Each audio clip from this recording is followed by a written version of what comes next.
माजी मुख्यमंत्री पृथ्वीराज चव्हाण यांनी जो मालेगाव बॉम्बस्फोटाचा निकाल लागला त्यानंतर त्यांचं एक स्टेटमेंट असं व्हायरल होतंय की भगवा दहशतवाद म्हणू नका, सनातनी दहशतवाद म्हणून. काय सांगाल त्यावर? पृथ्वीराज चव्हाण कराडचे नेते नव्हते, देशाचे नेते आणि त्या संदर्भात त्यांची भूमिका उशिरा सुचलेली शांतपण आहे.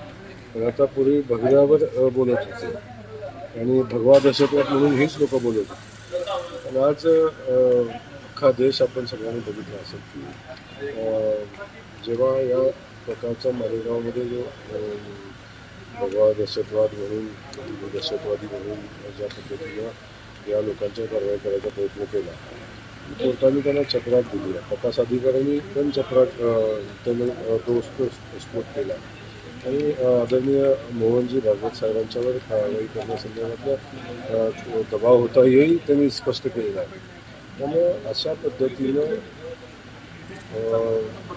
हिंदू लोकांच्यावर हिंदू कारवाई करणं हे मला वाटते काँग्रेस सरकारचे हे सातत्याने चाललेले षडयंत्र आहे.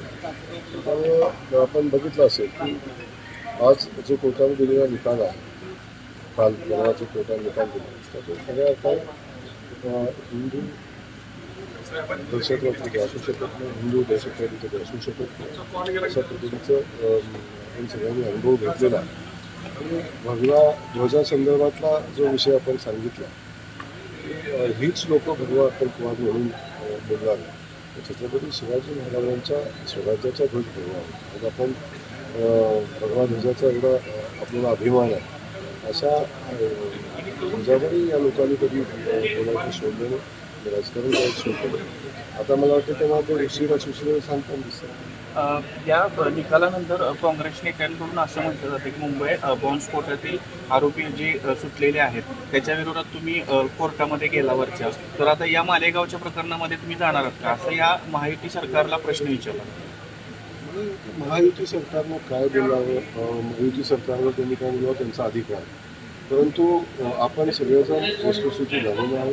ते कशा पद्धतीने षडयंत्र रचलं हे माहिती आहे. आणि त्यामुळे कोणी युती सरकारला शांतपणे शिकवण्याची आवश्यकता आहे. जनतेला जे आवश्यक आहे ते युती सरकार करते आणि जनतेच्या मनातला निकाल लागलेला आहे. त्यामुळे बाकीच्यांनी तरी मला वाटतं याच्यामध्ये फार बोलणं उचित आहे.